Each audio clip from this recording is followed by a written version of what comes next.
Assalamualaikum warahmatullahi wabarakatuh. Perkenalkan nama saya Lia Yunitasari, NIM 190536645610. Nah, di sini saya akan menjelaskan resume saya mengenai pembangkit listrik tenaga surya. Nah, ini merupakan skema dari PLTS. Yang pertama ini kan ada panel surya. Ini panel surya. Nah, panel surya ini nantinya itu akan berfungsi untuk mengkonversikan tenaga matahari menjadi listrik. Nah, sel silikon disebut juga sebagai solar cell yang disinari matahari atau akan disinari oleh surya. Yang nantinya akan membuat foton menghasilkan listrik. Nah, sebuah solar cell itu akan menghasilkan kurang lebih tegangan 0,5 volt. Jadi, untuk sebuah panel surya yang berukuran 12 volt itu terdiri dari kurang lebih 36 sel. Kemudian yang selanjutnya ini ada solar charge controller ini ya. Nah, solar charge controller ini untuk mengatur arus searah yang nanti akan diisi ke baterai dan diambil dari baterai ke beban. Nah, solar panel 12 volt itu umumnya memiliki tegangan output sebesar 16 sampai 21 volt. Selanjutnya ini ada inverter. Yang ini. Nah, inverter ini akan mengkonversikan tegangan searah DC menjadi tegangan bolak-balik AC. Kemudian ini di sini ada komponen baterai. Nah, baterai ini itu berfungsi untuk sebagai penyimpan energi, menyimpan arus listrik yang dihasilkan oleh panel surya sebelum dimanfaatkan oleh beban.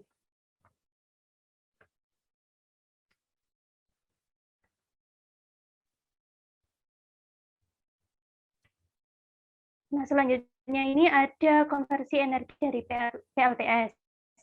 Nah, pertama itu foton yang terkandung di dalam cahaya matahari akan menghantarkan bahan semikonduktor yang ada pada sel surya. Nah, pada proses penghantaran ini itu elektron akan terpisah dari atom bahan semikonduktor.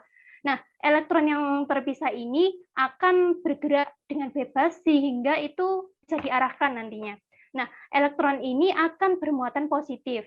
Adanya pelepasan ini menyebabkan bahan semikonduktor itu pada akhirnya itu mengelompok menjadi dua daerah, yaitu daerah positif dan juga daerah negatif.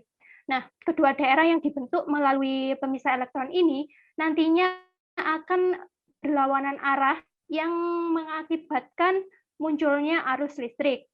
Oleh karena itu, jika semisal antara daerah positif dan negatif ini dipasang pompa submersible, maka pompa tersebut akan menyala.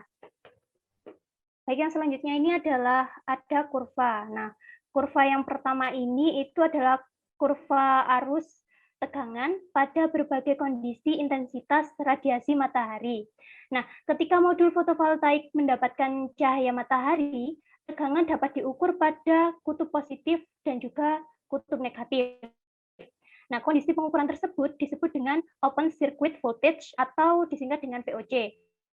Di mana ada yang arus yang mengalir. Nah, arus akan mengalir apabila diterapkan pada suatu beban.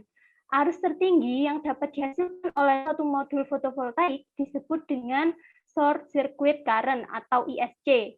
Nah, semakin tinggi tingkat pencahayaan matahari yang diterima oleh modul, maka semakin banyak juga energi yang bisa dihasilkan. Jika intensitas cahaya mataharinya mengalami penurunan, maka dayanya juga akan mengalami penurunan.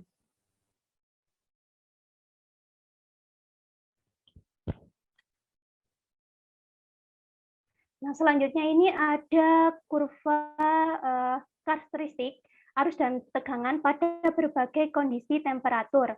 Nah, jika semakin tinggi tingkat radiasi, maka terjadi kecenderungan kenaikan temperatur suhu. Namun, jika terjadi penurunan radiasi, maka secara tidak langsung diikuti dengan penurunan suhu. Nah, radiasi dapat berubah dengan sangat cepat, sedangkan suhu permukaan panel surya membutuhkan waktu untuk mengalami penurunan ataupun mengalami kenaikan. Nah, jika terjadi fluktuasi, fluktuasi itu adalah kondisi naik atau turun nilai suhu dalam waktu dan periode tertentu maka secara langsung akan berpengaruh pada besaran arus dan tegangan pada sel surya. Nah, berikut merupakan persamaan-persamaan yang saya temukan, yaitu yang pertama ada persamaan mengenai efisiensi modul fotovoltaik, di mana jika ingin mencari efisiensi dari modul fotovoltaik, itu rumusnya Pmax per Pmin sama dengan ISC dikali VOC dikali FF. FF ini adalah faktor pengisi per IFF. IFF ini adalah radiasi matahari dikali dengan AC. AC ini adalah area pengumpul. Selanjutnya ada total radiasi. Nah, total radiasi ini rumusnya G total sama dengan G front plus G rear dikali koefisien bifasial dikali 1 min efisiensi loss.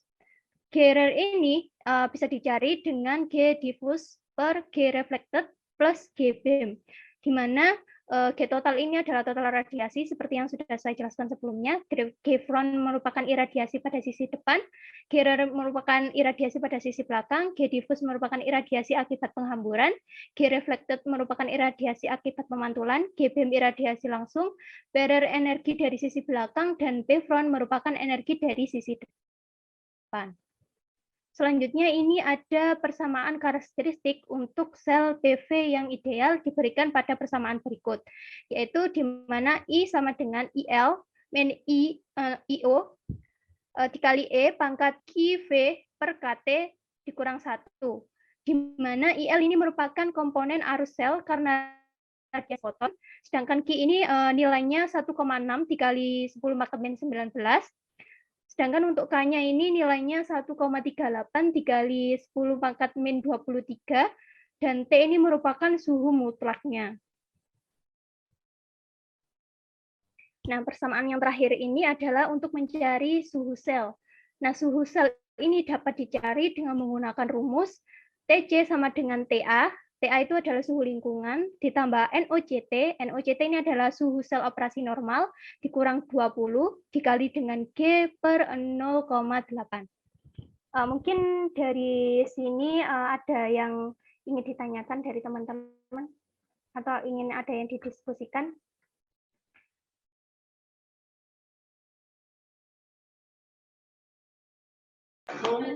Oke, saya izin bertanya, Kak. Tadi kan dijelaskan mengenai charger controller. Nah, kalau semisal charger controller ini nggak dipasang atau nggak diinstal, itu dampaknya ke PLTS-nya itu seperti apa ya? Terima kasih. Baik, terima kasih atas pertanyaannya Mas Lavinsky.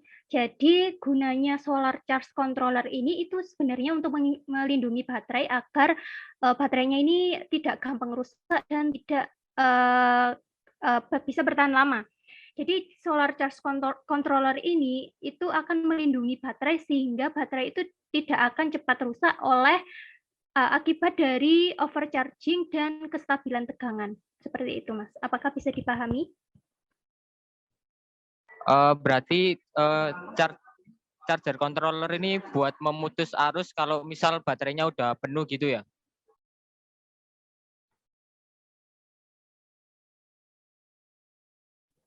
Iya, jadi untuk melindungi baterainya itu dari Mic-nya belum overcharging. di-unmute.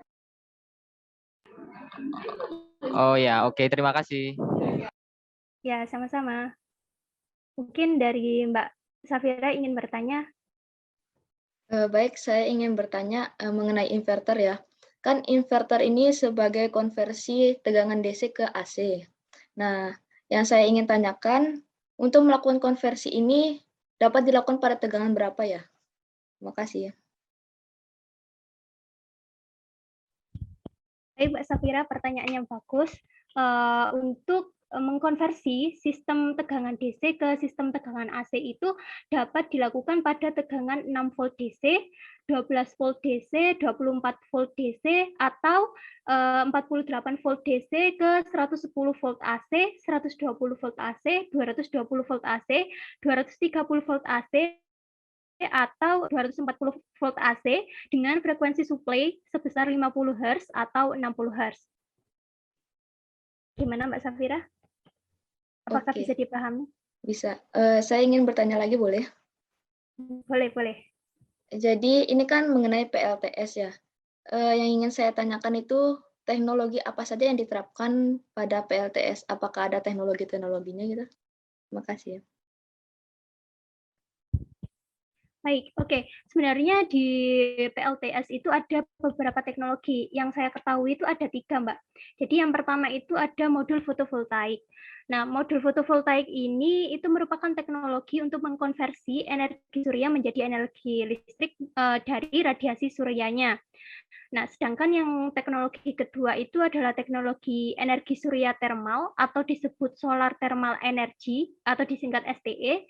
Dan yang ketiga itu ada STE dengan kategori tinggi. Bagaimana Mbak Safira? Untuk perbedaan dari teknologi yang kedua dan ketiga itu apa ya Mbak? Perbedaannya yang membedakan teknologi tersebut.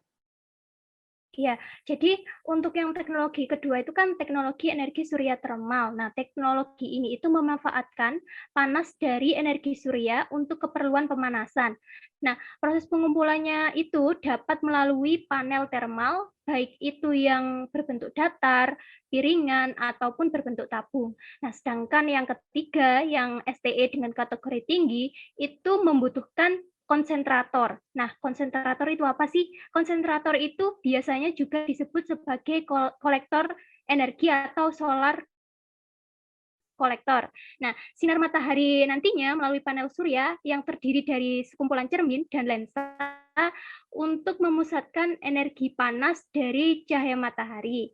Nah, nantinya itu akan disambungkan, diterima oleh konsentrator atau solar receiver.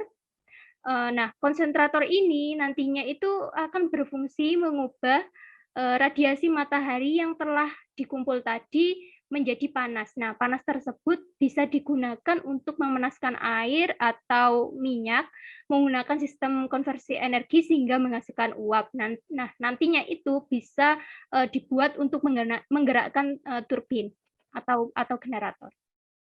Seperti itu, Mbak. Oke, terima kasih untuk jawabannya.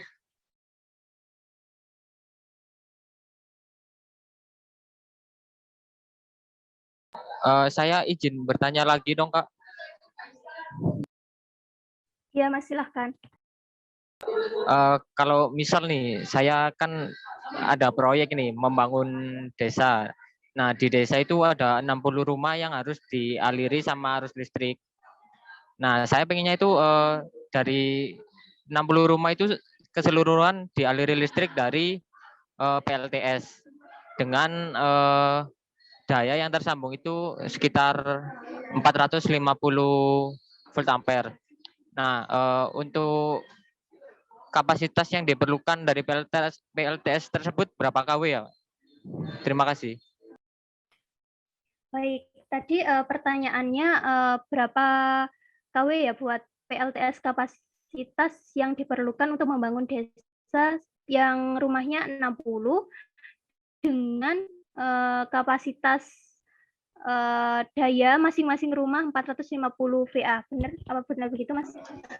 Iya, benar seperti itu. Ya, jadi itu bisa dicari sebentar. Ini kira-kira kalau saya nulis di sini kelihatan nggak ya? Coba ya. Apakah terlihat? Ya, sudah terlihat. Oke, saya coba tulis di sini ya. Akan mencari kapasitas. Mohon maaf jika tulisannya jelek. Oke, kapasitas. Itu bisa dicari rumusnya demand factor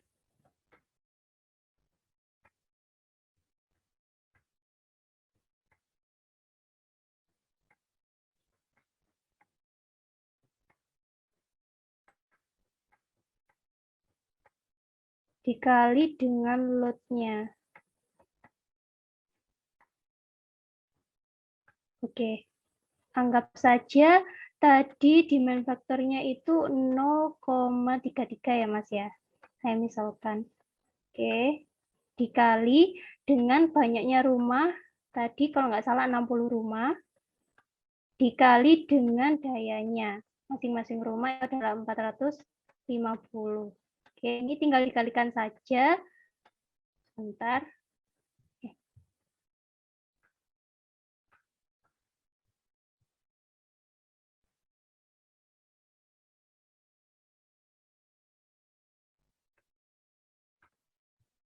Sehingga ini tinggal dikalikan kan.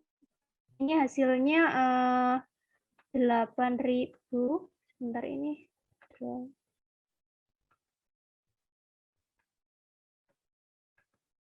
Sebentar ini ada error.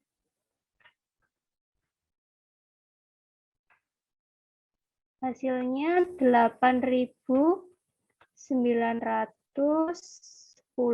VA. Kurang lebih seperti ini, Mas.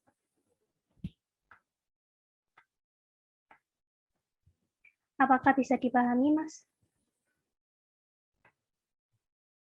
Ya, terima kasih untuk jawabannya ya, Kak. Sangat membantu sekali. Terima kasih.